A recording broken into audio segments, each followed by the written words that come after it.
نظر کے لیے عربی زبان میں لفظ عین آتا ہے، العین، آنا یعین سے ماخوذ ہے، اور یہ اس وقت بولتے ہیں جب کوئی کسی کو اپنی نظر لگا دیتا ہے۔ اس کی اصل حقیقت یہ ہوتی ہے کہ نظر لگانے والا کسی چیز کو پسند کرتا ہے، پھر اس کے نفس کی جو کیفیت ہوتی ہے، یعنی اس کے جو دل کی حالت ہوتی ہے، وہ اس کا پیچھا کرتی ہے۔ یعنی دیکھنے والا کسی چیز کو پسند کرتا ہے، اس کے دل کو اچھی لگتی ہے، اچھی لگنے کے بعد وہ اپنے دل میں کیا محسوس کرتا ہے؟ خوشی محسوس کرتا ہے، تعجب محسوس کرتا ہے، حسد محسوس کرتا ہے، دکھی ہوتا ہے، خوش نہیں ہوتا۔ تو یہ کیفیت اس نظر کے ذریعے اس چیز پر جا کر اثر انداز ہوتی ہے، اور اس کے مطابق اس کو پھر تکلیف پہنچتی ہے یا فائدہ ہوتا ہے۔ نظر کا اثر شعاع کی طرح ہے، جیسے سورج ہے تو سورج کی شعاعیں ہوتی ہیں، ریز ہیں، وہ ہم تک پہنچتی ہیں تو وہ ہمارے جسم پر اثر کرتی ہیں۔ حتیٰ کہ لیٹلی ایک شخص کا کہنا یہ ہے کہ اگر ہر روز کوئی شخص صبح 6 بجے سے لے کر 9 بجے کے بیچ میں سورج کی شعاؤں کو دیکھے، یعنی کہ سورج کو دیکھے، سورج کی شعاؤں کو دیکھے صرف 30 سیکنڈ کے لیے، تو وہ شعاعیں اس کی آنکھوں کے راستے اس کے برین تک پہنچتی ہیں، یعنی وہ روشنی برین تک پہنچتی ہے، اور پھر برین کے وہ اسے ٹریگر ہوتے ہیں جس سے جسم میں کینسر سیلز جو ہیں وہ مرتے ہیں۔ یعنی ایک قدرتی علاج ہے یہ، لیکن عام طور پر کیا ہوتا ہے، لوگ اس وقت سو رہے ہوتے ہیں، اور اگر جاگ بھی رہے ہوتے ہیں، سردیوں میں تو خیر 9 بجے سورج ہی نکل رہا ہوتا ہے، یا بادل ہی ہوتے ہیں، نظر نہیں آتے۔ تو کہتے ہیں کہ اگر بادل بھی ہوں تو پھر ٹائم بڑھا دیں، 5-6 منٹ کر دیں، لیکن وہ جو صبح کی روشنی ہوتی ہے، مارننگ لائٹ جو ہوتی ہے، اس کو دیکھنا ضروری ہے، وہ فائدہ مند ہے۔ اب ہے تو وہ روشنی، لیکن وہ روشنی آپ کے اندر جا رہی ہے تو آپ کے اندر کو بھی متاثر کر رہی ہے، آپ کے لیے صحت کا باعث بن رہی ہے۔ تو اسی طرح جو چیزیں نگاہ کے ذریعے ہمارے جسم کے اندر جاتی ہیں، وہ چیزیں ہماری شخصیت پر، ہمارے جسم پر، ہماری روح پر، ہمارے دل پر اثر انداز ہوتی ہیں، اور ہم عام طور پر اس کو سمجھتے نہیں ہیں۔ تو نظر لگانے والے کی آنکھ سے ایسی شعاع نکلتی ہے، ایسی ریز نکلتی ہیں جو نشانہ بننے والے کو نقصان دیتی ہیں۔ اب تو آپ دیکھیں مائکرو ویو میں بھی چیز جل جاتی ہے، صرف کیا ہے اس کے اندر، کوئی آگ تو نہیں لگی ہوئی، ریز ہیں، انویزیبل ریز ہیں۔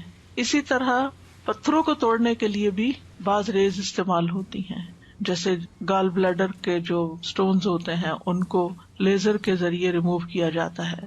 اسی طرح کچھ اور تھراپیز بھی لیزر کے ذریعے کی جاتی ہیں، یہ جو لیزر کے ذریعے بالوں کی جڑوں کو جلا دیا جاتا ہے۔ تو یہ بات پہلے زمانے میں تو شاید سمجھ میں نہ آتی لوگوں کو، لیکن اب یہ سمجھنی کچھ مشکل نہیں کہ یہ ریز جو ہے یہ اثر انداز ہوتی ہیں۔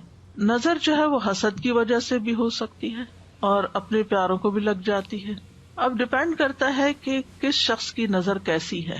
کچھ لوگوں کی نظر میں زیادہ تاثیر ہوتی ہے، نظر کرم بھی کہتے ہیں نا، یعنی جہاں بری نظر ہوتی ہے وہاں اچھی نظر بھی ہوتی ہے، محبت کی نظر بھی ہوتی ہے، اور دوسرے کے ساتھ ایک احساس کی نظر بھی ہوتی ہے، کیئر کی نظر بھی ہوتی ہے، وہ بیمار کو فائدہ دیتی ہے۔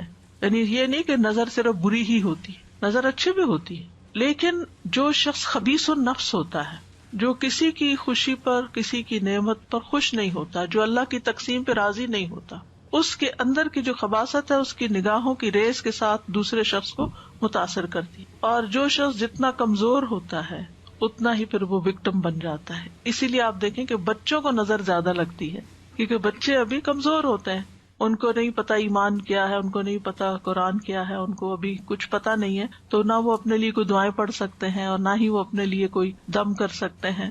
اسی لیے پیرنٹس کو چاہیے کہ وہ بچوں کی پروٹیکشن کا انتظام کریں، جیسے انہیں سردی گرمی سے بچاتے ہیں، بھوک سے بچاتے ہیں، نقصان دہ چیزوں سے بچاتے ہیں، بری کمپنی سے بچاتے ہیں، تو اسی طرح دعائیں اور اذکار پڑھ کر بھی ان کی پروٹیکشن کریں۔ حضرت ابراہیم علیہ السلام اپنے دونوں بیٹوں کے لیے دعا پڑھا کرتے تھے، اعوذکما بکلمات اللہ التامات من کل شیطان وہامۃ ومن کل عین لامۃ۔ اسی طرح نبی صلی اللہ علیہ وسلم حضرت حسن اور حسین پر، جبکہ ابھی وہ بچے تھے، ان پر بھی یہ پروٹیکشن کی دعا پڑھتے تھے نظر سے بچنے کے لیے۔ تو یہ جو نظر بد جس کو کہتے ہیں، جو انسان کو تکلیف دیتی ہے، اس میں بنیادی طور پر آنکھ کا ہی کردار ہوتا ہے۔ ابن القیم کہتے ہیں یہ زہریلے تیر ہوتے ہیں، یعنی نظر کے اندر سے جو ریز نکلتی ہیں وہ تیروں کی طرح ہوتی ہیں، جو نظر لگائے ہوئے شخص کی طرف حاسد اور نظر لگانے والے کے نفس سے نکلتے ہیں۔ کبھی اس کو یہ تیر لگ جاتے ہیں اور کبھی خطا بھی ہو جاتے ہیں. ضروری نہیں کہ ہر حاسد اور نظر لگانے والے کی آنکھ سے جو نکل رہا ہے وہ دوسرے کو نقصان بھی دے. باذن اللہ ہوتا ہے. ایک ہی شخص ہوتا ہے 10 لوگوں کو دیکھتا ہے مگر ایک کو لگتی ہے نظر, سب کو نہیں لگتی. خوش ہو کے یعنی دوسروں کے لیے ہمدردی اور خیرخواہی رکھتے ہوئے کسی کو دیکھے گا تو انشاءاللہ فائدہ بھی ہوگا, کیونکہ بنیادی طور پر نگاہ اور دل کا بہت گہرا تعلق ہے. تو دل کے اندر سے دل کی جو کیفیت ہوتی ہے وہ ٹرانسفر ہوتی ہے نگاہ کے ذریعے, نظر کے ذریعے دوسرے شخص پر, یعنی وہ دوسرے کو جا کے متاثر کرتی ہے, دوسرے کو جا کے لگتی ہے. تو اسی لیے تزکیے کا حکم ہے. اگر تزکیہ نہیں ہے اور لوگوں کے لیے دلوں میں نفرت ہے, حسد ہے, تو پھر اسی طرح کی نگاہ بھی ہوگی, ویسے ہی آپ دوسروں کو دیکھیں گے بھی اور دوسرے پھر اسی طرح کے ان کے اندر جذبات آپ کے لیے بھی پیدا ہوں گے. اور تو بہرحال نظر کا لگنا جو ہے یہ برحق ہے. نبی صلی اللہ علیہ وسلم نے فرمایا العین حق, صحیح بخاری کی روایت ہے. اس کا مطلب یہ ہے کہ یہ ایک ایسی حقیقت ہے جو ثابت شدہ ہے, واقعی ہے, یعنی اٹس اے ریالٹی. یہ صرف کوئی وہم و گمان کی بات نہیں کہ نظر لگتی ہے, بلکہ یہ ایک حقیقت ہے کہ ایسا ہوتا ہے.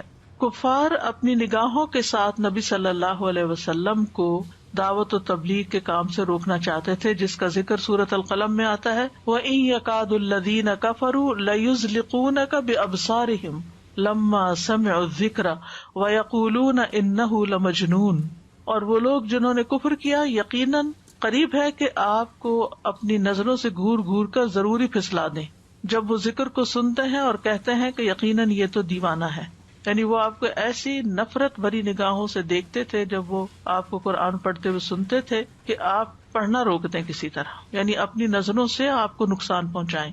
وہ تو اللہ تعالیٰ کی حفاظت تھی تو نقصان نہیں پہنچا سکتے تھے, لیکن ان کا مقصد یہی تھا. اور بالکل ایسے ہی ہوتا ہے کہ اگر آپ کسی سے بات کر رہے ہوں اور دوسرا شخص نفرت سے آپ کو دیکھ رہا ہو یا غصے سے دیکھ رہا ہو تو آپ اپنا کانفیڈینس بعض اوقات لوز کر جاتے ہیں. حالانکہ وہ کہہ کچھ نہیں رہا ہوتا, لیکن صرف اس کے دیکھنے کا انداز ایسا ہوتا ہے جس کو گھورنا کہتے ہیں بعض اوقات, تو وہ یعنی آپ کو آپ کی بات سے ہٹا دیتا ہے, یا آپ کی کنوکشن لوز ہو جاتی. ابن عباس رضی اللہ عنہما اس کی تفسیر میں کہتے ہیں اس کا مطلب یہ ہے کہ وہ اپنی نگاہوں سے تمہیں نظر بد لگا دیں. ابن کثیر کہتے ہیں اس میں اس بات کی دلیل ہے کہ اللہ عز و جل کے حکم سے نظر کا لگ جانا اور اس کی تاثیر کا پیدا ہو جانا برحق ہے. اسی لیے اللہ سبحانہ تعالیٰ نے نبی صلی اللہ علیہ وسلم کو حاسد کے حسد سے اور حاسد کے شر سے پناہ مانگنے کا حکم دیا. وَمِن شَرِّ حَاسِدٍ اِذَا حَسَدَ. تو عام طور پر جو نظر لگتی ہے وہ حاسد کی ہوتی ہے جو آپ کی نعمت پر خوش نہیں ہوتا. ابن قیم کہتے ہیں نظر بد کو لگانے کا اصل سبب اور بنیاد حسد ہے. اسی لیے بعض اذکار میں من حسد حاسد آتا ہے, یعنی حاسد جب حسد کرتا ہے اور اس کا حسد اس کی نگاہوں سے چھلکتا ہے اور وہ آپ کو تکلیف دیتا ہے, نقصان دیتا ہے, تو اس سے بھی اللہ تعالیٰ محفوظ رکھے. لیکن ضروری نہیں کہ صرف حسد کی بنیاد پر, بعض اوقات حسد کے علاوہ بھی, جیسے آگے میں وضاحت کروں گی کہ تعجب کی بنیاد پر, ایکسائٹمنٹ کی وجہ سے, محبت کی وجہ سے بھی نظر لگ جاتی ہے, جیسے ماں کی بچے کو لگ جاتی ہے. اور کبھی کسی انسان کی فطرت کی بنا پر, یعنی اس کے اندر جو ایک پوائزن ہے اوور آل لوگوں کے بارے میں, ایک تلخی ہے, ایک فطرت میں وہ بخیل ہے یا کسی کی خوشی پہ خوش نہیں ہوتا, تو اس کی نظر بھی لگ جاتی ہے. ضروری نہیں کہ وہ آپ کی جان پہچان ہو. مثلاً آپ ٹریول کر رہے ہیں, آپ نے کوئی اچھی جیولری پہنی ہوئی ہے, اچھے کپڑے پہن کے بیٹھے, اچھا سا بیگ لے کے بیٹھے ہوئے ہیں, اور دور کوئی سیٹ پر بیٹھا آپ کے سارے حال ولیے کا جائزہ لے رہا ہے اور اس کو بالکل اچھا نہیں لگ رہا یہ سب کچھ, کیونکہ اس کے پاس یہ سب نہیں ہے. حالانکہ آپ کے بیچ میں کسی قسم کا کوئی تعلق رشتہ نہیں ہے, لیکن وہ صرف اپنی فطرت کی بنا پر آپ کو اپنی نگاہوں سے ایک طرح سے تکلیف دے رہا ہے ان انٹینشنلی, یعنی وہ اپنی فطرت سے مجبور ہے, اس کی نیچر ہے یہ کہ جب وہ کسی کے پاس کوئی اچھی چیز دیکھتا ہے تو اس کو بہت برا لگتا ہے. تو کسی کی بھی خوبی دیکھ کر جو برا خیال انسان کے اندر پیدا ہوتا ہے وہ عام طور پر حسد کہلاتا ہے. ماہرین نفسیات بھی کہتے ہیں کہ انسان اپنے ارادے, خواہش اور توجہ کے ذریعے دوسروں پر بہت جلد اثر انداز ہو سکتا ہے. یعنی اگر آپ کسی کو توجہ دیتے ہیں, آپ اس کے ساتھ خیرخواہی کرتے ہیں, آپ اس کو کسی خاص ڈھنگ پر لانے کا ارادہ کر لیتے ہیں, مثلا اپنے بچوں ہی کے معاملے میں کہ اس کی تربیت کرنی ہے, اس کی یہ بری عادت ٹھیک کرنی ہے, اس کے اندر یہ چیز ڈالنی ہے, تو آپ کا ارادہ ہوتا ہے کہ اس کو یہ پڑھا کے چھوڑنا ہے, اس کو یہ سکھانا ہے, تو وہ چیزیں اثر انداز ہوتی ہیں. اچھا ارادہ ہو تو فائدہ ہوگا، اور اگر برا ارادہ ہے تو نقصان بھی ہو سکتا ہے. لیکن یہ یاد رکھیے کہ یہ سب کچھ اللہ تعالیٰ کی قضاء و قدر کے ساتھ ہوتا ہے، اللہ کے اذن ہی کے ساتھ ہوتا ہے. جیسے جادو کے سلسلے میں ہم نے قرآن مجید کی آیت پڑھی تھی، وَمَا هُمْ بِضَارِّينَ بِهِ مِنْ أَحَدٍ إِلَّا بِإِذْنِ اللَّهِ. تو نظر کا معاملہ بھی ایسا ہی ہے کہ بِإِذْنِ اللَّهِ ہی ہوتا ہے. اور بِإِذْنِ اللَّهِ کبھی نظر لگنے کی بنا پر انسان مر بھی سکتا ہے، یعنی نظر قتل بھی کر دیتی ہے، کبھی بیمار کر دیتی ہے، کبھی خوف زدہ اور دہشت زدہ کر دیتی ہے، کبھی کمزور کر دیتی ہے، اور کبھی کسی کو گرا دیتی ہے، پھسلا دیتی ہے. جیسے وہ قرآن میں لَيُزْلِقُونَكَ بِأَبْصَارِهِمْ، کوئی شخص بلندی سے گر سکتا ہے، کوئی پانی میں ڈوب سکتا ہے، اچھا بھلا تیر رہا ہے اور ایک دم اس کے بیلنس خراب ہو گیا اور گیا. رسول اللہ صلی اللہ علیہ وسلم نے فرمایا، اللہ کی قضاء و قدر کے بعد نظر بد ہی میری امت کے اکثر لوگوں کی موت کا سبب بنتی ہے. ایک اور حدیث میں آپ نے فرمایا کہ نظر بد آدمی کو قبر میں اور اونٹ کو ہانڈی میں پہنچا دیتی ہے. یعنی انسان مر کے قبر میں پہنچ جاتا ہے اور اونٹ کو ذبح کر لیا جاتا ہے اور لوگ پکا کے اس کو کھا جاتے ہیں، حالانکہ وہ اچھا بھلا ہوتا ہے. تو بہرحال اس تمہید کا مقصد یہ تھا کہ ہم یہ اچھی طرح جان لیں کہ ہمارے دین میں اس کا کیا کانسیپٹ ہے. کچھ لوگ تو ہر چیز میں نظر کا اثر ماننے شروع ہو جاتے ہیں اور کچھ کسی چیز میں بھی اثر نہیں مانتے. تو اعتدال کی راہ وہی ہے جو ہمارے دین کی ہے کہ لگ بھی سکتی اور نہیں بھی لگ سکتی، بِإِذْنِ اللہ ہی سب کچھ ہوتا ہے. تو آج کی آیات میں ہم دیکھتے ہیں سورۃ یوسف کی، جس میں یوسف علیہ السلام کے والد یعقوب علیہ السلام اپنے بچوں کو لوگوں کی نظر بد سے بچانے کے لیے ایک خاص حکم دیتے ہیں. آیات سنیے، پھر اس کے بعد ان کی ہلکی پھلکی وضاحت کریں گے. اور یعقوب نے کہا، اے میرے بیٹو، تم سب شہر میں ایک دروازے سے داخل نہ ہونا، بلکہ تم مختلف دروازوں سے الگ الگ داخل ہونا، اور میں اللہ کی طرف سے آنے والی کسی چیز سے تمہیں نہیں بچا سکتا. حکم تو صرف اللہ ہی کا چلتا ہے، اسی پر میں نے توکل کیا، اور اسی پر پس چاہیے کہ توکل کرنے والے توکل کریں. اور جب وہ شہر میں اسی طرح داخل ہوئے جس طرح ان کے والد نے انہیں حکم دیا تھا، تو انہیں اللہ کے مقابل کوئی چیز کام نہ آئی، سوائے اس کے کہ یعقوب کے دل میں ایک خیال آیا تھا جسے اس نے پورا کیا. اور بے شک وہ البتہ علم والا تھا جو ہم نے اسے سکھایا تھا، لیکن اکثر لوگ جانتے نہیں. یعقوب علیہ السلام نے جب بنیامین کو باقی بیٹوں کے ساتھ مصر بھیجا تو اس وقت انہیں نصیحت کی کہ اے میرے پیارے بچوں، تم سب ایک دروازے سے شہر میں داخل نہ ہونا. یا بنیہ، مجھے بڑی حیرت ہوتی ہے، یہ سائیڈ نوٹ ہے، بڑی حیرت ہوتی ہے کہ ان بچوں نے کتنی تکلیف دی تھی.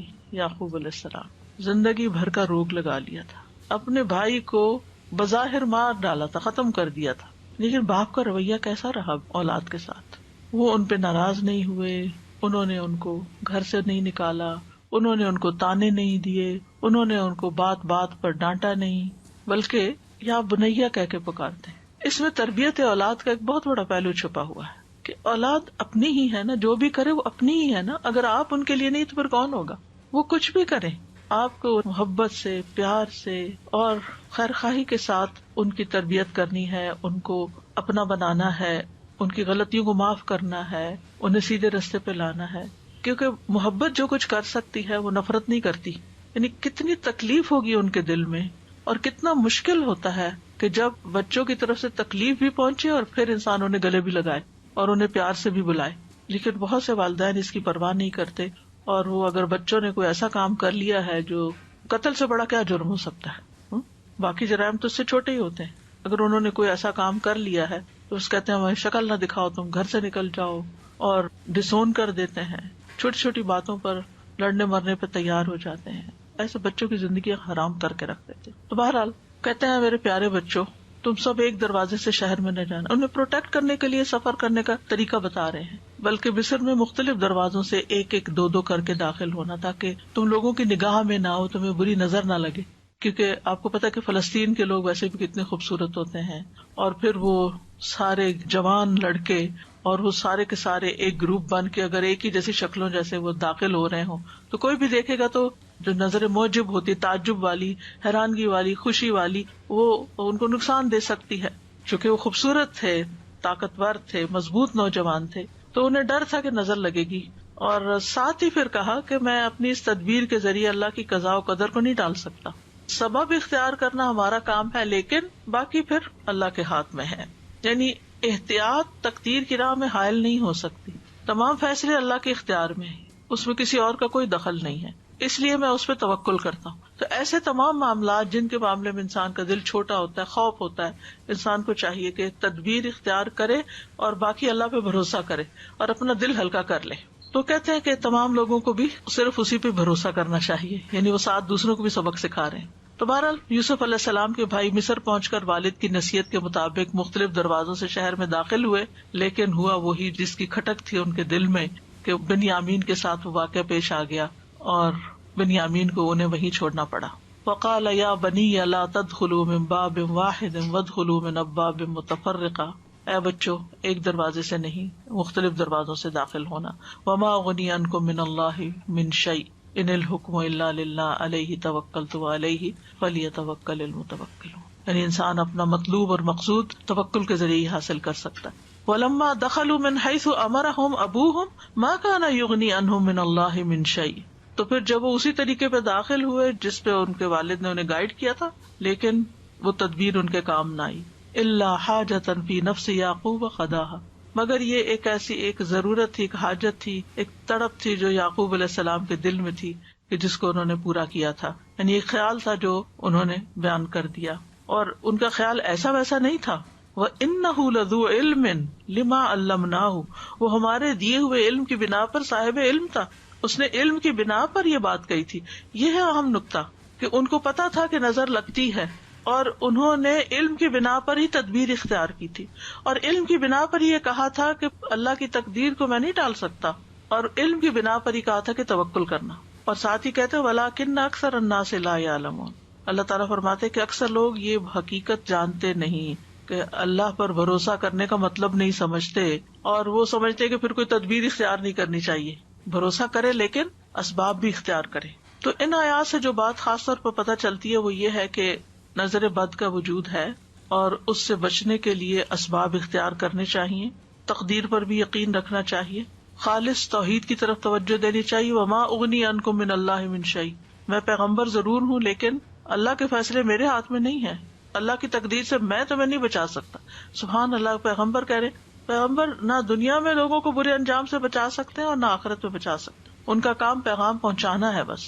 اور زندگی کا ایک اہم اصول ہمیں پتہ چل رہا ہے کہ اگر ہمیں اپنے روزمرہ کی زندگی میں کسی چیز کا خطرہ محسوس ہو رہا ہو تو اس کے بارے میں ہمیں محتاط رہنا چاہیے، لیکن اس کے ساتھ ساتھ زندگی روکی تو نہیں جا سکتی. احتیاط کا مطلب سفر روک دینا نہیں ہوتا. مثلاً آپ کو کہیں پہنچنا ہے اور آپ کو ڈرائیونگ کرنی ہے اور آپ کو ڈر بھی لگتا ہے کہ کہیں ایکسیڈنٹ نہ ہو جائے، تب آپ کو میں احتیاط کر رہی ہوں، گھر میں بیٹھ رہی ہوں کہ ڈرائیو کیا تو ایکسیڈنٹ ہو سکتا ہے اس لیے میں نہیں نکل رہی. نہیں، آپ احتیاط کریں لیکن اپنا کام بھی کریں اور پھر معاملہ اللہ کے سپرد کر دیں. تو بہرحال یہ تھا نظر بد کے بارے میں قرآن سے جو حکم ہمیں ملتا ہے یا واقعہ ہمیں ملتا ہے، اور اسی طرح جو نبی صلی اللہ علیہ وسلم کے ساتھ کفار معاملہ کر رہے تھے. تو ان ساری باتوں سے یہ پتہ چلتا ہے کہ بہرحال نظر بد کا ایک وجود ہے اور یہ لوگوں پر اثر انداز ہوتی ہے. اب اس کی کچھ قسمیں ہیں. پہلی ہے مخلوق کے اعتبار سے نظر کی اقسام. مخلوق کے اعتبار سے جس میں انسانوں کی بھی نظر لگتی ہے، جنوں کی بھی لگتی ہے، جانوروں کی بھی لگتی ہے. جی، انسانی نظر، جناتی نظر اور حیوانی نظر. انسانی نظر میں ام سلمہ سے مروی ہے کہ ان کے گھر میں ایک لڑکی دیکھی گئی جس کے چہرے پہ کالے دھبے پڑ گئے تھے. تو نبی صلی اللہ علیہ وسلم نے دیکھ کے فرمایا اس پہ دم کرو کیونکہ اسے نظر لگ گئی ہے، یعنی اس کا رنگ خراب ہو گیا ہے. پھر جنات کی نظر، جیسے انسان نظر لگاتے ہیں ایسے جن بھی انسانوں کو دیکھتے ہیں. انہم یراکم هو وقبیل من حیث لا ترونہم، ہم انہیں نہیں دیکھ سکتے، وہ ہمیں دیکھ رہے ہوتے ہیں. اسی لیے جب آپ واش روم جاتے ہیں تو اس وقت بھی دعا پڑھ کے جاتے ہیں، کپڑے بدلتے ہیں، بسم اللہ پڑھ کے بدلتے ہیں تاکہ ان کی نظر آپ کے ننگے جسم پر نہ پڑے. تو یہ جو حدیث ہے نا حضرت ام سلمہ والی، اس میں صفعۃ کا لفظ آتا ہے. صفعۃ کا معنی ہوتا ہے نظرۃ من الجن، جنوں کی نظر، یعنی اس بچی کو جنوں کی نظر لگی ہوئی ہے. یہ تو آپ کو معلوم ہے نا کہ بعض جن انسانوں پہ عاشق ہو جاتے ہیں، ان کے پیچھے پڑ جاتے ہیں، ان کو نقصان دیتے ہیں وغیرہ وغیرہ. تو اس سے پتہ چلتا ہے کہ جنات بھی نظر لگاتے ہیں اور ان کی نظر انسانوں کی نظر سے بھی زیادہ سخت ہوتی ہے. ابو سعید خدری رضی اللہ عنہ کہتے ہیں کہ رسول اللہ صلی اللہ علیہ وسلم جنوں اور انسانوں کی نظر بد سے پناہ مانگا کرتے تھے، یہاں تک کہ معوذتین نازل ہوئی. جب یہ نازل ہوئی تو آپ نے انہیں پڑھنا شروع کر دیا اور ان کے علاوہ باقی چیزیں چھوڑ دی، یعنی نظر کے لیے. حسد، نظر، جادو، سب شر کے بچنے کے لیے. میں سوچتی ہوں ہمارا دین اتنا خوبصورت ہے، لیکن مشکل یہ کہ ہم اس پر عمل نہیں کرتے اور مصیبت کا شکار رہتے ہیں. ہم سب جانتے ہیں نا کہ ہر نماز کے بعد معوذتین پڑھنی چاہیے. کتنے لوگ پڑھتے ہیں؟ یہ نہیں تو مجھے حساب نہیں دینا، لیکن کہنے کا مطلب یہ ہے کہ ہمارے مسلمانوں میں سے کتنے لوگ اس کا اہتمام کرتے ہیں. اگر پڑھ لی ایک دو میں کے بعد پڑھ لیا، اب اسی وقت جلدی ہے، بھائی اٹھتے اٹھتے چلتے چلتے بھی پڑھ لو. اگر آپ کو جلدی کچن میں ہی جانا ہے، وہ گھر سے نکلنا ہے، تو اس کو چھوڑو نہیں. 1-1.5 منٹ لگتا ہے، کچھ بھی نہیں دیر لگتی. لوگ بڑے بڑے وظیفے کرتے 1000 دفعہ یہ پڑھ لو، 1.25 دفعہ فلاں تسبیح کر لو. آپ صرف یہ وظیفہ پابندی سے کر کے دیکھیں، آپ کے مزاج میں فرق پڑ جائے گا، آپ کے اپنے مزاج میں فرق پڑے گا. کیونکہ ہر انسان کسی نہ کسی طرح، آب و ہوا میں پولوشن ہے، پھر لوگوں کی نظریں ہیں، لوگوں کی باتیں ہیں، طرح طرح کے مسائل ہیں، یہ ساری چیزیں مل کے انسان کو اندر سے گھٹا ہوا کر دیتی ہیں، اس کی صلاحیتوں کو بند کر دیتی ہیں، اور انسان کے اندر کچھ خوف، توہمات اور پتہ نہیں کیا کچھ پیدا ہو جاتا ہے، حتیٰ کہ انسان بیکار ہو جاتا ہے. لیکن اگر آپ ہر نماز کے بعد توجہ کے ساتھ یہ پڑھ کے، اگر آپ کو زیادہ پریشانی ہے، یعنی کوئی طبیعت جیسے خراب ہے، تو ہاتھوں پہ پڑھ کے سر سے لے کے پورے جسم پر ہاتھ پھیرے، جھاڑے خود کو. اگر دل زیادہ غمگین ہے تو صرف دل کے مقام پر پڑھ کے جھاڑ دیں. اور اگر ٹھیک ہے، ماشاءاللہ صحیح سلامت ہے، اللہ ہمیشہ ایسے رکھے، تو آپ ویسے ہی پڑھیں. یہ سنت ہے، ثواب سمجھ کے پڑھیں. اگر ہم سنتوں کا اہتمام شروع کر دیں نا، تو ہمارے بہت سے مسائل خود بخود حل ہو جائیں. ہمیں دین میں کوئی بھی چیز بے وجہ نہیں سکھائی گئی کہ اس وقت یہ کام کر لو اور اس وقت یہ کر لو. ہر ایک چیز کا ایک مقصد ہے. وَلَٰكِنَّ أَكْثَرَ النَّاسِ لَا يَعْلَمُونَ. لہٰذا وہ مشکلات کا شکار رہتے ہیں. پھر آپ دیکھیے کہ تیسری ہے حوانی نظر. جیسے آپ نے گھر میں پیٹ رکھا، بلی ہے مثلا. اچھا، اب یہ ہے آپ خود کھانا کھا رہے ہیں، اب بلی آپ بیٹھ کے دیکھ رہی ہے، تو آپ دیکھیں کہ ان کو تو دکھ ہوگا کہ مجھے کیوں نہیں دے رہے، یا مجھے تو ایک بدمزہ کھانا دے دیتے ہیں اور خود مزے مزے کے خوشبو والے کھانے کھاتے ہیں. تو اسی طرح کو طوطا، کبھی طوطا چشم سنا ہے؟ طوطا رکھا ہوا آپ نے گھر میں، تو وہ آپ کو گھور گھور کے دیکھ رہا ہے. تو ان کی نظروں کا بھی شر ہوتا ہے جب وہ آپ سے ناراض ہوتے ہیں. مرغیاں رکھی ہوئی ہیں یا اور اسی طرح کے جانور ہو سکتے ہیں، تو ان سب کو بھی خوش رکھنا اور ان کے بھی شر سے محفوظ رہنا جو ہے وہ بھی ایک کام ہوتا ہے. کچھ لوگ کتا پال لیتے. ہم نے کبھی سوچا کہ کیوں منع کیا کہ کتا اندر نہ رکھو؟ کوئی وجہ ہوگی نا، کوئی اس کا نقصان یا شر ہوگا نا جس کی وجہ سے ہمیں منع کیا گیا. لعاب دہن کا تو ہم سب کو پتا ہی ہے کہ اس کے اندر ایسی چیزیں ہیں کہ جو نقصان دیتی ہیں، لیکن اس کے علاوہ اس کی نگاہوں کا بھی شر ہو سکتا ہے، اور یہ بھی اس کی فطرت کے ہو سکتا ہے کسی وقت وہ غصے میں آ جائے اور آپ ہی کو چیٹ پھاڑ کرے. تو یعنی کہ آرگیومنٹ ہر وقت نہیں کرنی چاہیے، یہ کیوں منع کر دیا، ہمارے دین میں تو یہ بھی منع ہے اور وہ بھی منع ہے، زندگی مشکل ہے. بھئی کوئی تمہارے ہی فائدے کے لیے منع ہے، جو چیزیں منع ہے ان کو اللہ نے اس لیے نہیں بنایا کہ تم اپنے گھر میں رکھو ان کو، انہیں کسی اور کام کے لیے بنایا. بہرحال تو دوسرا ہے تاثیر کے اعتبار سے نظر کی اقسام، جس میں ایک خوشی یا تعجب والی نظر ہوتی ہے. جیسے آپ اپنے بچے کو دیکھتے ہیں کہ ماشاءاللہ بہت اچھا ہے، پیارا ہے، اور آپ کی ہر بات مان لیتا ہے، نماز بھی پڑھ لیتا ہے اور بھی کام کرتا جا رہا ہے، تو آپ بہت خوش ہو جاتے ہیں اس سے، اور یکا بگڑ کے بیٹھ جاتا ہے، نمازیں چھوڑ دیتا ہے، غلط سلط کام کرنے لگتا ہے، تو آپ کو سمجھ نہیں آتی کہ اس کو کیا ہو گیا. کئی ماؤں کو آپ نے کہتے ہوئے سنا گا، یہ میرا بچہ سب سے شریف بچہ تھا اور یہی مجھے سب سے زیادہ ستا رہا ہے. تو اس میں ایک وجہ ہو سکتی ہے کہ یعنی نظر لگی ہوئی، اور آپ ہی کی اپنی ہی لگی ہوئی. وہ حسد کی نظر نہیں ہوتی، وہ پیار کی نظر اور تعجب کی نظر، خوشی کی نظر. کیونکہ آپ نے جب دیکھا تو اللہ کا نام نہیں لیا، بارک اللہ نہیں کہا، کوئی دعا نہیں دی، الحمدللہ نہیں کہا. کیونکہ جب ہمیں نعمتیں اوپر تلے ملنے لگتی ہیں نا، تو ہم سمجھتے ہیں کہ یہ ہماری کوششوں کا نتیجہ ہے، یا ہمیں الحمدللہ کہنے کی توفیق نہیں اس وقت ہوتی، یا بارک اللہ نہیں کہتے، یا لا حول ولا قوة ماشاء اللہ نہیں کہتے. وہ باغ والے کا قصہ سورۃ الکہف میں آتا ہے نا، تو اللہ تعالیٰ فرماتے ہیں وَلَوْلَا إِذْ دَخَلْتَ جَنَّتَكَ قُلْتَ مَا شَاءَ اللَّهُ لَا قُوَّةَ إِلَّا بِاللَّهِ إِن تَرَنِي أَنَا أَقَلَّ مِنْكَ مَالًا وَوَلَدًا. جب تو اپنے باغ میں داخل ہوا تو تو نے یہ کیوں نہ کہا ما شاء اللہ لا قوة إلا باللہ. اپنا باغ ہے، اپنا گھر ہے. کبھی ایسا ہوتا ہے نا کہ آپ سارا گھر خوب صاف کر لیتے ہیں، چمک اٹھتا ہے، آپ ہر چیز نئے سرے سے جگہ بدل کے رکھتے ہیں، تو ایسا لگتا ہے کہ نئے گھر میں آ گئے. تو اس وقت ہم دیکھا میں نے کتنی محنت کی، دیکھا میں جب دل خوش ہو تو ماشاء اللہ کہیں، اپنا گھر دیکھ کے بھی ماشاء اللہ کہیں، اپنی شکل دیکھ کے ماشاء اللہ کہیں اگر بہت اچھی لگ رہی. اکثر لوگوں کو شکوہ ہی رہتا ہے. پھر اسی طرح محبت کرنے والے کی نظر لگنا. ابن حجر کہتے ہیں نظر کبھی خوشی اور تعجب کی صورت میں بھی لگ جاتی ہے، اگرچہ وہ حسد کے بغیر ہی کیوں نہ ہو، اگرچہ وہ کسی محبت کرنے والے کی طرف سے ہو، اگرچہ وہ کسی نیک آدمی کی طرف سے ہو. اور اگر کسی آدمی کو کوئی چیز اچھی لگے تو اس کو فوراً اس چیز کے لیے برکت کی دعا کرنی چاہیے جو اس کو اچھی لگی ہے. یہ اس کی طرف سے دم ہو جائے گا.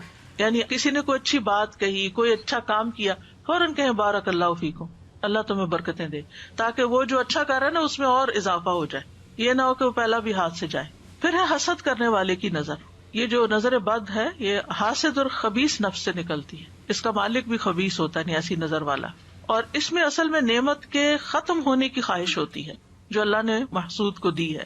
جیسے اہل کتاب نبی صلی اللہ علیہ وسلم سے حسد رکھتے تھے اور کیا چاہتے تھے, لو یردونکم من بعد ایمانکم کفارا حسدا من عند انفسہم من بعد ما تبین لہم الحق. یعنی وہ کیا چاہتے ہیں کہ تمہارے ایمان کے بعد پھر سے تمہیں کافر بنا دیں اپنے دلوں کے حسد کی وجہ سے, اس کے بعد کہ حق ان کے لیے خوب واضح ہو چکا ہے. پھر ایک ہے بیمار کر دینے والی نظر, اور یہ وہ نظر ہے کہ جس کے لگنے سے انسان کے اندر جسمانی بھی اور روحانی بیماریاں پیدا ہو سکتی ہیں. نبی صلی اللہ علیہ وسلم نے فرمایا, بے شک نظر بد آدمی کو اللہ کے حکم سے دیوانہ کر دیتی, مجنون کر دیتی ہے, نفسیاتی مریض بنا دیتی ہے. پھر ہے العین المعطلہ متلفہ, کسی خاص عضو کو بیکار کر دینے والی نظر. یعنی جسم کا کوئی حصہ بہت خوبصورت کسی کو لگ رہا ہے اور وہ دیکھتا ہے تو وہ حصہ کام کرنا چھوڑ دیتا ہے, شل ہو جاتا ہے یا بیکار ہو جاتا ہے. پھر آگ والی نظر, مہلک نظر, اور یہ وہ قسم ہے کہ جس کو لگتی ہے اس کے اوپر فوری شدید ترین اثر ہوتا ہے. اسمائی کہتے ہیں, میں نے ایک آدمی کو دیکھا, اس کی نظر بہت کثرت سے لگتی تھی. اس نے کسی گائے کے متعلق سنا کہ اس کو اس کے دودھ کی دھار کا نکلنا اچھا لگا, تو اس نے کہا ان میں سے کون سی گائے ہے؟ تو انہوں نے اس گائے سے توریہ کرتے ہوئے کہا کہ فلاں گائے ہے. کوئی اور گائے بتا دی, وہ دودھ والی نہیں بتائی کہ اس کو نظر نہ لگ جائے. ہوا یہ کہ دونوں ہی ہلاک ہو گئی, دودھ والی بھی دوسری بھی. میں نے اسمائی سے یہ بھی کہتے ہوئے سنا, جب میں کوئی ایسی چیز دیکھتا ہوں جو مجھے اچھی لگتی ہے تو محسوس کرتا ہوں کہ میری آنکھوں سے ایک تپش حرارت نکلتی ہے, آنکھ میری گرم ہو جاتی ہے. اپنی فیلنگ, یعنی ان کو یہ تھا کہ میری نظر لگ جاتی ہے. تو بعض اوقات کسی کو نہیں پتا کہ اس کی نظر لگتی ہے یا نہیں, لیکن بعض لوگوں کو خود محسوس ہو جاتا ہے کہ دیکھنے کے بعد اس کی آنکھیں جیسے جلن سی ہونے لگتی ہے نا آنکھوں میں, اس طرح کی کیفیت پیدا ہو جاتی ہے. جی السلام علیکم. استاذہ جی, ایک صاحبہ خود کہتی ہیں کہ میری نظر بہت پتھر پہاڑ ہے, تو مجھ سے سنبھل کے رہنا. تو ریئلی ان کو دیکھ ان کو فیل ہوتا ہے, بلکہ جب وہ کچھ بھی ایسے دیکھتی ہیں, سب نے محسوس کیا ہے کہ نظر لگتی ہے ان کی, کیونکہ ان کے یہاں ایک ایکویریم تھا اور وہ فش بہت پھل پھول رہی تھی اچھی بہت. تو کہنے لگی کہ میں نے اس کو بولا بس تم جو ہے نا بہت کھا لیا تم نے, تم بہت زیادہ اچھی ہو رہی ہے تو صبح مر جانا. اور یقین کریں وہ صبح میں فش ختم ہو گئی. اور ایک دن وہ آئی اور انہوں نے کہا وہ تمہارے گلاس کتنے پیارے ہیں, لیکن ماشاءاللہ نہ میں کہہ سکی, بھول گئی. اور تو صبح میں وہ دونوں گلاس جب ڈش واشر سے نکالے, اسی کونے سے جہاں انہوں نے کہا تھا نا اس کے کونے کتنے پیارے ہیں جو اوپر کی, وہ دونوں ٹوٹے ہوئے تھے. تو ماشاء اللہ کہنا بہت بہت ضروری. اگر وہ نہیں کہہ رہی تو خود کہنا ضروری ہے. اب نظر لگنے کی وجوہات کیا ہوتی ہیں؟ پہلی بات یہ کہ جو کچھ ہوتا ہے اللہ کے حکم سے ہوتا ہے. ان الحکم الا للہ. اللہ سبحانہ تعالیٰ نے چونکہ یہ زندگی یہ دنیا آزمائش کے لیے بنائی ہے, تو جس طرح اور چیزیں کچھ ہمارے لیے بیماری کا باعث بنتی ہیں, وائرسز ہیں, بیکٹیریاز ہیں, جراثیم ہیں, ایسے ہی یہ چیز بھی امتحانوں میں سے ایک امتحان ہے, اللہ کے لشکروں میں سے ایک لشکر ہے. پھر اسی طرح یہ یاد رکھنا چاہیے کہ ما اصاب من مصیبت الا باذن اللہ, اللہ کے اذن سے ہی مصیبت آتی. پھر یہ کہ یہ تقدیر میں تکلیف لکھی ہوتی ہے, اس کا سبب بن جاتا ہے کوئی. نبی صلی اللہ علیہ وسلم نے فرمایا نظر لگنا برحق ہے, اگر کوئی چیز تقدیر پر غالب آ سکتی تو وہ نظر بد ہے. ایک وجہ یہ بھی ہے کہ انسان کی زندگی میں اذکار اور تلاوت اور اللہ کے نام کی کمی ہوتی ہے. ابن قیم کہتے ہیں کہ نظر بد ایک قسم کے تیر ہوتے ہیں جو محسود اور معیون کی طرف حاسد یعنی حسد کرنے والے اور نظر لگانے والے کے نفس سے نکلتے ہیں. کبھی ان کا نشانہ لگ جاتا ہے, کبھی خطا ہو جاتا ہے. پھر اگر یہ تیر اس کو ننگا پاتے ہیں, اس پر کوئی بچاؤ کا سامان نہیں, یعنی اذکار وغیرہ کی کوئی لیئر نہیں, اور یہ کہ صبح شام کے اذکار کی حفاظت کرنے والا نہیں, تو تیر اس کو لگ جاتا ہے اور اس پر اثر انداز ہو جاتا ہے. پھر اسی طرح یہ ہے کہ بعض اوقات اذکار وغیرہ پڑھنے کے باوجود بھی نظر لگ جاتی, اور وہ انسان کا امتحان ہوتا ہے, تقدیر ہوتی ہے, آزمائش ہوتی ہے. اب اس کی علامات کیا ہوتی ہیں؟ کچھ تو جسمانی عوارض ہوتے ہیں, یعنی بیماریاں ہوتی ہیں, جیسے چہرے پہ دھبے پڑ جانا. وہ حضرت ام سلمہ والی حدیث میں جس بچی کے چہرے پر دھبے تھے سیاہ, تو نبی صلی اللہ علیہ وسلم نے اس کے لیے دم کرنے کا کہا. پھر بلا وجہ رونا آتے جانا, جیسے بچے بلا وجہ روتے چاہتے روتے، انہیں اٹھا رہے ہیں، بہلا رہے ہیں، کھلا رہے ہیں، پلا رہے ہیں، کچھ دے رہے ہیں، ان کو اثر ہی نہیں. اللہ اکبر. شاید آپ کو بھی کبھی یہ واقعہ پیش آیا ہو، بڑا بھی ہو سکتا ہے نا، بے وجہ رونا آتا چلا جاتا ہے، ہوتا ہے نا. یہ جو بچوں کا بلا وجہ روتے جانا، اس کی دلیل یہ ہے کہ ایک مرتبہ نبی صلی اللہ علیہ وسلم تشریف لائے تو ایک بچے کے رونے کی آواز سنی. فرمایا یہ بچہ کیوں رو رہا ہے؟ کیا تم نے اس کو نظر بد کا دم نہیں کروایا؟ یعنی اس کو نظر لگی ہوئی ہے اس لیے رو رہا ہے. پھر بچوں کا کمزور ہو جانا، سب کچھ کھا رہے ہیں، پی رہے ہیں، بڑھ ہی نہیں رہے. آپ صلی اللہ علیہ وسلم نے اسماء بنت امیس سے کہا کیا بات ہے، میں اپنے بھائی یعنی جعفر کے بیٹوں کے جسموں کو دبلا پتلا دیکھتا ہوں، کیا انہیں فقر و فاقہ رہتا ہے؟ انہوں نے کہا نہیں، بلکہ انہیں نظر بد بہت جلد لگ جاتی. آپ نے فرمایا انہیں دم کرو. انہوں نے آپ کے سامنے چند کلمات پیش کیے تو آپ نے فرمایا انہیں دم کرو. نہیں ٹھیک ہے، یہ پڑھ کے دم کر دو.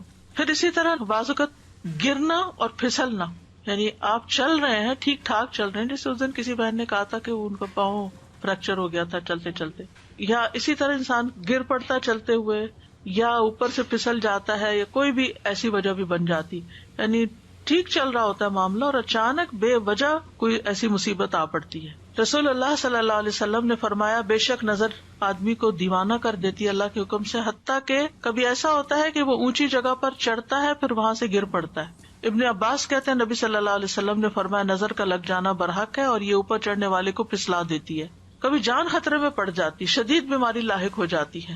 عبداللہ بن عامر کہتے ہیں کہ عامر بن ربیعہ اور سہل بن حنیف یا حنیف دونوں غسل کرنے کے ارادے سے نکلے. وہ کوئی اوٹ تلاش کر رہے تھے کہ چھپ کے ذرا نہا لیں. سہل نے اون کا جبہ اتارا.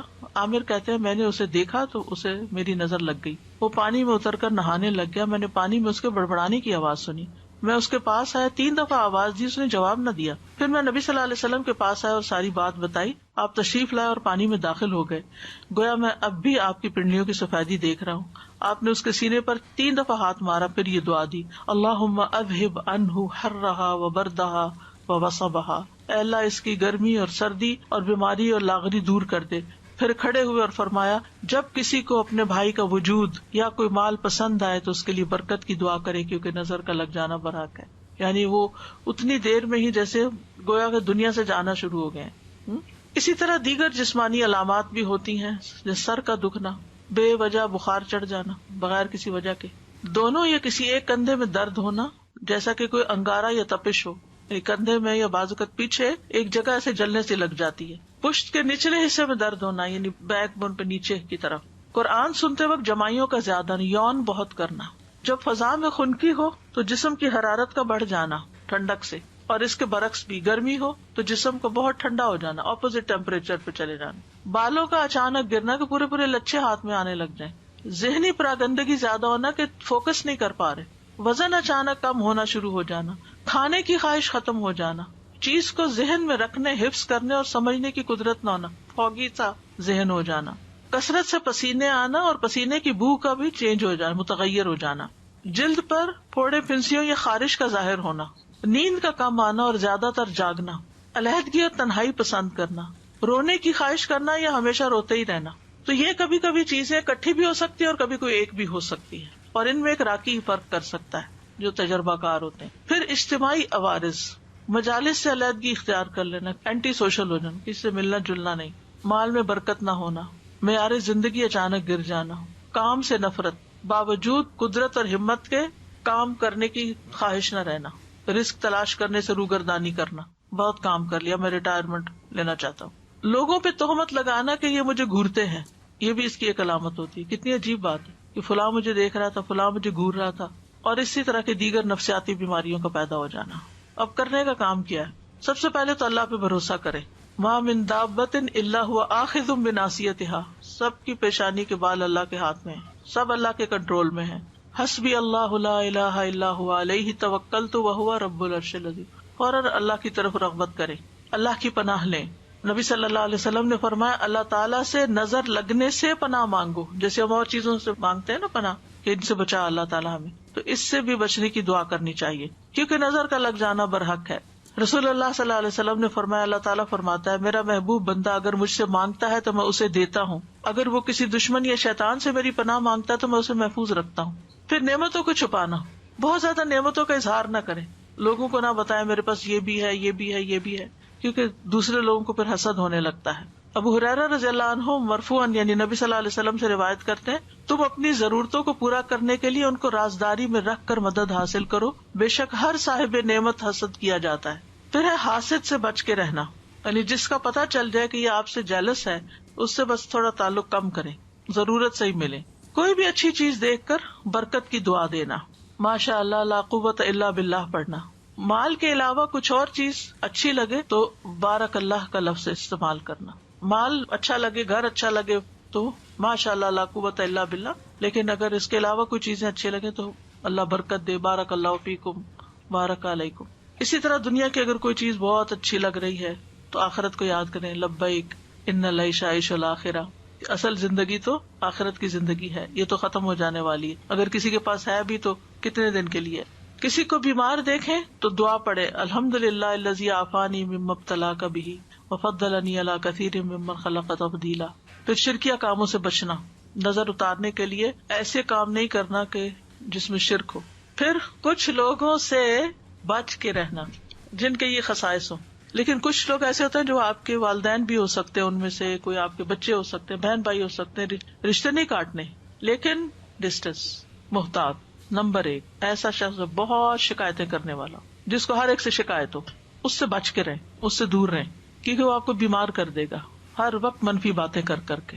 نمبر 2 عربی میں کہتے ہیں مصاص السعادہ، جو آپ کی خوشی کو سک کر لے، خوشیاں سک کر لینے والے۔ وہ کیسے کرتے ہیں؟ یعنی آپ کے خوش ہونے کا وقت ہے، وہ کوئی ایسی بات کریں گے کہ آپ کی خوشی دری کی دری رہ جائے گی۔ اور یہ ایک دفعہ نہیں، کئی دفعہ آپ تجربہ کر چکے ہیں کہ آپ کو اللہ نے کوئی نعمت دی ہے، کوئی گھر دیا ہے، اولاد دی ہے، کوئی ڈگری دی ہے، کوئی چیز جو دنیا کی نعمتیں ہیں، اب وہ پہنچ جاتے ہیں، مثلا ہمیں تو تم نے پوچھا ہی نہیں تھا، ہمیں تو بتایا ہی نہیں تھا، یعنی ایسی بات کریں گے کہ آپ بھول ہی جائیں گے کہ آپ نے کس لیے لوگوں کو انوائٹ کیا تھا۔ پھر شک کرنے والے لوگ جو آپ کی ہر چیز پر شک کریں، آپ کہاں تھے، آپ کیا کر رہے تھے، آپ نے یہ کیوں کیا۔ اور خاص طور پر اگر ہسبینڈ شکی ہو یا بیوی، یہ نہیں صرف ہسبینڈ ہوتے ہیں، یقین کرے میں نے عورتوں کو زیادہ دیکھا مردوں پہ شک کرتے ہوئے۔ کئی خواتین نے یہ مسئلہ مجھ سے پوچھا کہ ہم اپنے ہسبینڈ کے موبائل چیک کرتے ہیں، از اٹ اوکے؟ اگر آپ کو مصیبت میں پڑنا ہے تو کر لیں چیک، یعنی اپنے آپ کو خود پریشان کرنے والی بات ہے نا، تجسس کیوں کرتے ہیں؟ کوئی کام ہو سکتا ہے، کوئی بات ہو سکتی ہے، لیو اٹ، اللہ پہ توکل کریں۔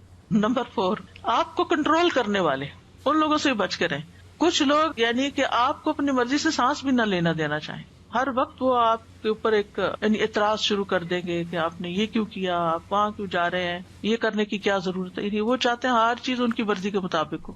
پھر کمیونیکیٹ نہ کرنے والے، یعنی آپ کے ساتھ کنورسیشن نہیں کرتے، آپ کے ساتھ تعلق ہے، آپ سے بات نہیں کرتے، آپ کے پیچھے پیچھے باتیں کرتے، یعنی آپ ان سے کوئی بات کرنا چاہتے ہیں، وہ آگے سے کچھ اور، آپ کچھ کہہ رہے ہیں، کچھ اور کہہ رہے ہیں، عجیب تماشا ہے، یعنی ایسی ڈسپیرٹی ہے کہ نہ آپ کی بات ان کو سمجھ آ رہی، نہ ان کی آپ کو سمجھ آ رہی۔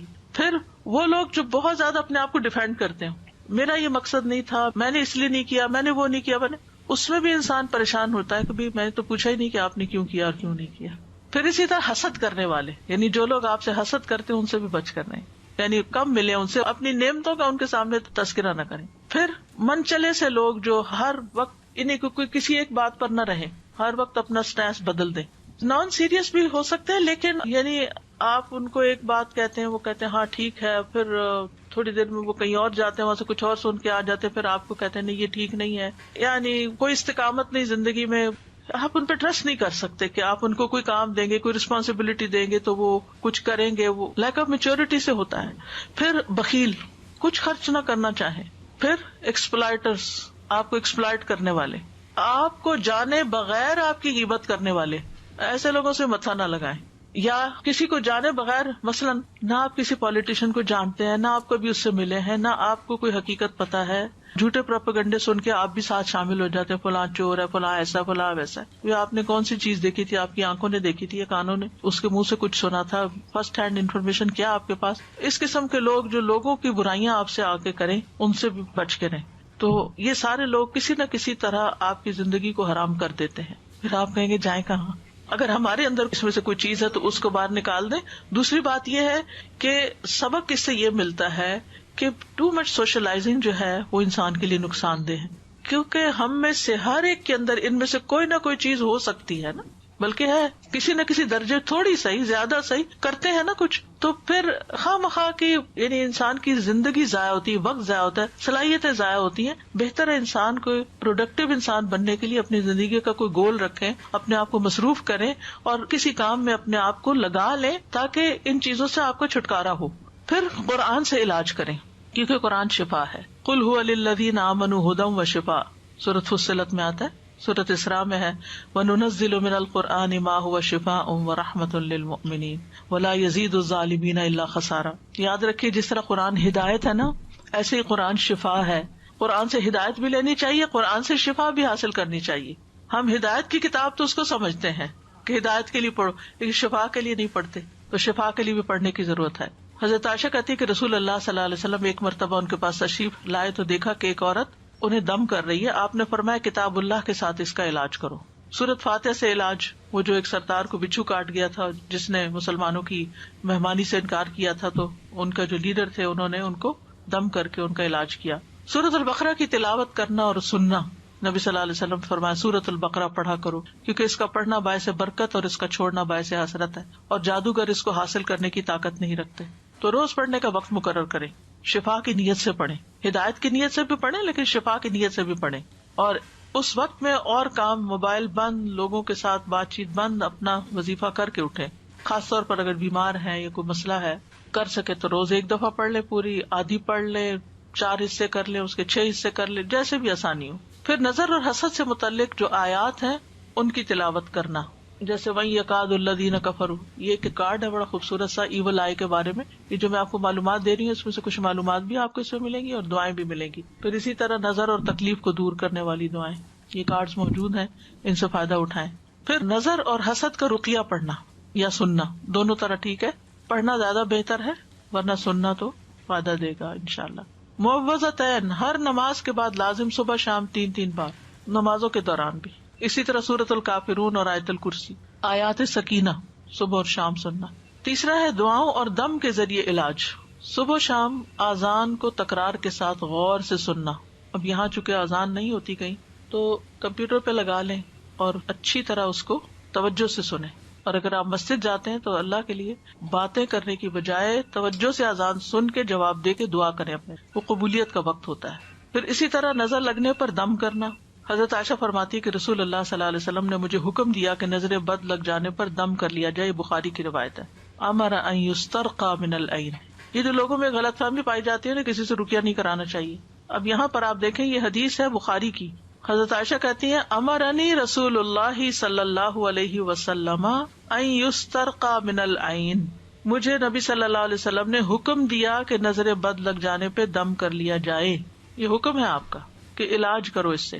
مسلم کی روایت میں آتا ہے انس بن مالک رضی اللہ عنہ سے دم کرنے کے بارے میں انہوں نے کہا بخار، پہلو کے پھوڑے اور نظر بد میں دم کرنے کی اجازت دی گئی ہے، یعنی اس کا علاج دم سے کر سکتے ہیں. ہاں شرکیہ دم سے بچنا چاہیے. جس دم سے بچنے کا حکم ہے نا وہ شرکیہ دم ہے. عوف بن مالک کہتے ہیں ہم جاہلیت میں دم کیا کرتے تھے. ہم نے عرض کیا اللہ کے رسول صلی اللہ علیہ وسلم آپ اس بارے میں کیا فرماتے ہیں؟ آپ نے فرمایا تم اپنے دم میرے سامنے پیش کرو. کیا پڑھتے تھے؟ اور ایسے دم میں کوئی حرج نہیں جس میں شرک نہ ہو. یعنی اس کا مطلب کیا ہے پھر کہ وہ اگر قرآن اور سنت سے نہیں بھی لیکن الفاظ صحیح ہیں، اللہ کو پکارا جا رہا ہے تو اس سے بھی دم کر سکتے ہیں، اس کی بھی اجازت ہے. کیونکہ بعض لوگ اس پہ اعتراض اٹھا دیتے ہیں یہ جو آپ پڑھ رہے ہیں یہ سنت میں تو نہیں لکھا ہوا یہ لفظ. یعنی جب تھوڑا تھوڑا دین پڑا ہوتا ہے نا پھر ہر چیز میں ہم آبجیکشن شروع کر دیتے ہیں، اس کی ڈیپتھ میں جائے بغیر، اس کے اصل مقصد کو سمجھے بغیر. نظر بد کا ایک خاص علاج غسل ہے. جس کی نظر لگی ہو اس کے جسم کا وضو کے اعضاء کا پانی لے کر جسے نظر لگی ہو اس کے کندھوں پہ زور زور سے بہانا چاہیے، ایسے پھینکنا چاہیے اس کو. حضرت عائشہ فرماتی ہیں کہ آپ کے زمانے میں نظر لگانے والے کو حکم دیا جاتا تھا کہ وہ وضو کرے، پھر اس کے استعمال شدہ پانی سے جسے نظر لگی ہوتی اسے غسل دیا جاتا. اس کا طریقہ کیا ہے؟ جب آپ نے حضرت عامر کو وضو کا حکم دیا تو انہوں نے اپنا چہرہ، ہاتھوں، کونیوں اور دونوں گھٹنے تک ٹانگیں، صرف پاؤں نہیں، گھٹنے تک تھوڑا سا ٹانگوں کا اندرونی حصہ ان کو دھویا اور پھر اس پانی کو کلیکٹ کیا گیا اور حضرت سہیل کے پیچھے کندھوں پر پھینکا گیا، جس کی وجہ سے ان سے اثر دور ہو گیا. یعنی ایک آدمی ان کے سر پر ان کے پیچھے سے پانی بہا رہا تھا، ٹھیک ہے نا، کیونکہ اگر آگے سے پائیں گے تو منہ میں چلا جائے گا. پیچھے سے پیالے کو الٹ رہا تھا. جو ہی غسل ختم ہوا حضرت سہل اس طرح چل دیے جیسے کوئی تکلیف ہی نہ ہوئی. جو ہاتھ دھونے کا حکم ہے نا وضو کی طرح نا کونیوں تک دھونے ہوتے ہیں ہاتھ, ٹھیک ہے, پاؤں بھی گھٹنوں تک. پتہ نہیں کس کی لگی ہے تو جس مجلس میں لگی ہے اس کے سارے لوگ ایک پیالے میں پانی کے اندر ہاتھ ڈالیں جی, اور پھر اس پیالے سے اس کے اوپر وہ پانی ڈالا جائے, چھینٹے مارے جائیں. اگر وہ چلا گیا ہے اب تو اس کی اگر کوئی بھی چیز ہے, اگر وہ چائے پی کے گیا مثلا تو جس کپ میں اس نے چائے پی ہے نا وہ اس کا پانی لے لیا جائے. اگر اس کا کوئی کپڑا یا کوئی چیز ہے تو وہ پانی میں ڈبو لی جائے, یہ اس سے شفا ہو جاتی ہے. اصل میں اگر دین نہیں پڑھا نا اس لیے برا مانتے ہیں. اگر مجھ سے کوئی کہے کہ پانی دے دے تو میں تو دے دوں گی, مجھے تو کوئی مسئلہ نہیں ہے, میں تو انسان ہوں, کمزور ہو سکتا ہے, میری نظر لگ گئی ہے, نظر پر حق ہے, کیا ہوا, محبت سے بھی لگ جاتی ہے. تو اگر نہیں پتا نا تو یہ میں کہہ رہی ہوں کہ جہاں آپ کو لگا کہ اس مجلس میں گئی تھی اور یہاں لگی تھی, وہاں جتنے لوگ ہیں ان سے ریکویسٹ کریں کہ یہ پانی کا پیالہ ہے, اس کے اندر ہاتھ ڈال دیں, بس ہاتھ ڈالنا ہے سب نے, بس انہیں بتا دیں کہ یہ نظر کا علاج ہے اور سب کا پانی لے رہے ہیں تاکہ کوئی ایک پن پوائنٹ نہ ہو, ٹھیک ہے نا. پھر قرآنی آیات پڑھی جائیں جن میں لفظ حسد آتا ہے, جیسے کفارن حسدن من عند انفسہم, البقرہ 109, النساء 54, ام یحسدون الناس والی آیت. پھر سورۃ طٰہٰ 131, ولا تمدن عینیک الی ما متعنا بہ. سورۃ کہف 39, ولولا اذ دخلت جنتک قلت ما شاء اللہ. پھر سورۃ الملک 1-4, فارجع البصر هل تری من فطور والی آیت جو ہے نا, تبارک الذی سے لے کے ینقلب الیک البصر خاسئا وهو حسیر تک. پھر وَإِن يَكَادُ الَّذِينَ كَفَرُوا لَيُزْلِقُونَكَ والی آیت, سورۃ القلم 51. پھر سورۃ الاسراء کی آیت 82, وَنُنَزِّلُ مِنَ الْقُرْآنِ مَا هُوَ شِفَاء. پھر سورۃ الشعراء وَإِذَا مَرِضْتُ فَهُوَ يَشْفِينِ. پھر سورۃ فصلت آیت 44, وَلَوْ جَعَلْنَاهُ قُرْآنًا أَعْجَمِيًّا. پھر مسنون دعائیں ہیں, اعوذ بکلمات اللہ التامۃ من کل شیطان وہامۃ ومن کل عین لامۃ. میں پناہ لیتا ہوں اللہ کے پورے پورے کلمات کے ذریعے اور ہر ایک شیطان سے اور ہر زہریلے جانور سے, ہامہ, اور ہر نقصان پہنچانے والی بری نظر سے, لامہ. پھر اولاد کو اللہ کی پناہ میں دینا, جیسے نبی صلی اللہ علیہ وسلم صحیح بخاری کی روایت میں آتا ہے کہ حضرت حسن اور حسین کے لیے پناہ طلب کیا کرتے تھے, اوعظکما کہہ کے. اور یہ جو ہامہ ہے نا, ہامہ ہر موذی جانور ہوتا ہے, کیڑے مکوڑے, سانپ, بچھو وغیرہ ساری چیزیں آ جاتی ہیں اس میں. پھر صحیح مسلم کی روایت میں بسم اللہ ارقیک من کل شیء یؤذیک من شر کل نفس وعین حاسد اللہ یشفیک بسم اللہ ارقیک. دوسرے کو آپ دم کریں. یہ جبریل علیہ السلام نے نبی صلی اللہ علیہ وسلم پر دم کیا تھا. اب وہ جو لوگ کہتے ہیں دم نہیں کرانا چاہیے تو پھر آپ انکار کر دیتے, جبریل میں نے تو نہیں کرانا, تو میں ویسے ہی ٹھیک ہو جاؤں گا. سنن ابن ماجہ کی روایت ہے, نبی صلی اللہ علیہ وسلم کی خدمت میں جبریل حاضر ہوئے علیہ السلام, کہنے لگے اے محمد کیا آپ بیمار ہیں؟ آپ نے فرمایا جی ہاں. تو انہوں نے کہا بسم اللہ ارقیک من کل شیء یؤذیک من شر کل نفس وعین حاسد اللہ یشفیک بسم اللہ ارقیک. اللہ کا نام لے کے رقیہ کیا. ارقیک کا مطلب میں تمہیں رقیہ کرتا ہوں, دم کرتا ہوں. تو شرعی رقیہ کرانا جائز ہے. صحیح مسلم میں ہے بسم اللہ یبریک ومن کل داء یشفیک ومن شر حاسد اذا حسد وشر کل ذی عین. اللہ کے نام کے ساتھ وہ آپ کو صحت دے اور ہر بیماری سے شفا دے, اور حاسد کے شر سے جب وہ حسد کرے, اور ہر بری نظر والے کے شر سے. حضرت عائشہ تو یہ کہتی ہے صحیح مسلم کی روایت میں کہ جب کبھی نبی صلی اللہ علیہ وسلم بیمار ہوتے تو جبریل یہ پڑھ کر ان پہ دم کرتے تھے, یہ والی دعا. تو بسم اللہ یبریک, یبریک کا مطلب اللہ آپ کو شفا دے, بری کر دے اس سے. پھر امسح البأس رب الناس بیدک الشفاء لا کاشف لہ الا انت. اے لوگوں کے رب اس تکلیف کو دور فرما, شفا تیرے ہاتھ میں ہے, تیرے علاوہ کسی سے کہیں شفا نہیں مل سکتی. حضرت عائشہ کہتی ہیں میں رسول اللہ صلی اللہ علیہ وسلم پر نظر بد سے حفاظت کے لیے دم کرتی تھی. کرنے والا کون ہے اور کس پر کیا جا رہا ہے؟ جبریل کا تو سمجھ میں آتا ہے. حضرت عائشہ رسول اللہ صلی اللہ علیہ وسلم پہ دم کر رہی ہیں, تو مطلب یہ کہ عورت اپنے باپ کو, بھائی کو, بیٹے کو, شوہر کو دم کر سکتی ہے کہ میں رسول اللہ صلی اللہ علیہ وسلم پر نظر بد سے حفاظت کے لیے دم کرتی تھی. وہ اس طرح کہ میں اپنا ہاتھ ان کے سینے پر رکھتی اور یہ دعا کرتی امسح البأس رب الناس بیدک الشفاء لا کاشف لہ الا انت. اے لوگوں کے رب اس تکلیف کو دور فرما, شفا تیرے ہاتھ میں ہے, تیرے علاوہ اسے کہیں اور سے شفا نہیں مل سکتی.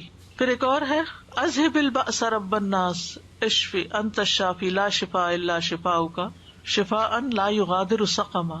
اے لوگوں کے رب اس تکلیف کو دور فرما, مجھے شفا عطا فرما, تو ہی شفا دینے والا ہے, تیرے علاوہ کسی کی شفا کچھ نہیں کر سکتی. ایسی شفا عطا فرما جو بیماری کا نام و نشان بھی نہ چھوڑے. اور پھر اس کے علاوہ کچھ اور مسنون دعائیں جیسے اللہم انی اسألک من الخیر کلہ عاجلہ وآجلہ ما علمت منہ وما لم اعلم واعوذ بک من الشر کلہ عاجلہ وآجلہ ما علمت منہ وما لم اعلم. اور اللہم انی اسألک من خیر ما سألک عبدک ونبیک واعوذ بک من شر ما اعاذ بہ عبدک ونبیک. اللہم انی اسألک الجنۃ وما قرب الیہا من قول وعمل واعوذ بک من النار وما قرب الیہا من قول وعمل واسألک ان تجعل کل قضاء قضیتہ لی خیرا. تو یہ ہر قسم کے شر سے حفاظت کی دعا ہے. پھر اعوذ بکلمات اللہ التامۃ من غضبہ وشر عبادہ ومن ھمزات الشیاطین وان یحضرون. میں اللہ کے کامل کلمات کی پناہ میں آتا ہوں اس کی ناراضگی سے، اس کے بندوں کی شرارتوں سے، شیطانوں کے وسوسوں سے، اور اس بات سے کہ وہ میرے پاس آئیں. تو یہ ڈر اور گھبراہٹ کے وقت کی دعا ہے. نبی صلی اللہ علیہ وسلم صحابہ کو یہ سکھاتے تھے. اب کون انسان ہے جو کہے کہ مجھے کبھی گھبراہٹ نہیں ہوئی؟ بلا وجہ بعض اوقات بیٹھے بیٹھے گھبراہٹ شروع ہو جاتی ہے، سمجھ ہی نہیں آتی کیا وجہ ہوئی ہے. اس سے نکلنا بہت جلدی ضروری ہے، ورنہ یہ چیزیں انسان کے اعصاب کو کمزور کر دیتی ہیں. پھر اعوذ بکلمات اللہ التامات من شر ما خلق شام کے وقت 3 بار. اور کسی جگہ اگر پڑاؤ کرے، کسی جگہ پر جائیں تو وہاں بھی پڑھ لیں. جہاں لوگوں کی گیدرنگ میں جائیں نا وہاں بھی پڑھ لیا کریں کہ کسی کی نظر نہ لگے، کیونکہ انسان خاص طور پہ تیار ہو کے جاتا ہے. بسم اللہ الذی لا یضر تو صبح شام ہے ہی 3 دفعہ. اور اللہم عافنی فی بدنی، اللہم عافنی فی سمعی، اللہم عافنی فی بصری، لا الہ الا انت، صبح شام 3 بار. تو یہ ساری چیزیں تو ہمارے دین نے ہمیں سکھا دی ہیں. ضرورت اس بات کی ہے کہ ہم ان پر عمل کرنے والے بنے. اللہ ہمیں توفیق عطا فرمائے. ڈاکٹر صاحب ایک کوشچن ہے کہ کچھ دعائیں تو ایسی ہیں جو مجھے دعا کیجیے یا آپ کے یہ جو گرین سا کارڈ ہے اس میں ملتی ہیں، لیکن کچھ ایسی چیزیں بھی ہیں جو آپ پڑھتی ہیں لیکن مجھے ان کا سورس نہیں ملتا، تو مجھے پلیز گائیڈ کر دیجیے. ایکچولی مشکل کیا ہے، 10 سال پہلے علم کچھ اور طرح تھا، پھر وقت کے ساتھ ساتھ دعا کرتے رہے کہ اللہ میرا علم زیادہ کر دے تو اللہ تعالیٰ اور نئی چیزیں دکھا دیتا ہے. تو الحمدللہ اس لیے جیسے آج کچھ دعائیں آپ کو بتائی ہیں، یہ پہلے کبھی نہیں بتائی تھی. جیسے آیات بتائی ہیں نظر لگنے پر، اس سے پہلے کبھی نہیں بتائی. تو وہ پھر یہ ہے کہ سن کے لکھ لیا کریں جب میں بولتی ہوں. استاذہ پانی میں دم کر کے جو پلانے کا ہے وہ کون سا، صرف معوذتین ہے یا اور بھی کوئی دم ہے جس کو پڑھ کے دے دیں کہ کنٹینیوسلی پانی میں پیتے رہو اگر کسی پہ شک ہے کہ کچھ بھی نہیں ہو رہا ہے؟ پانی پہ بھی دم کر سکتے ہیں، شہد پہ کر سکتے ہیں، کلونجی پہ کر سکتے ہیں، دوائی پہ کر سکتے ہیں.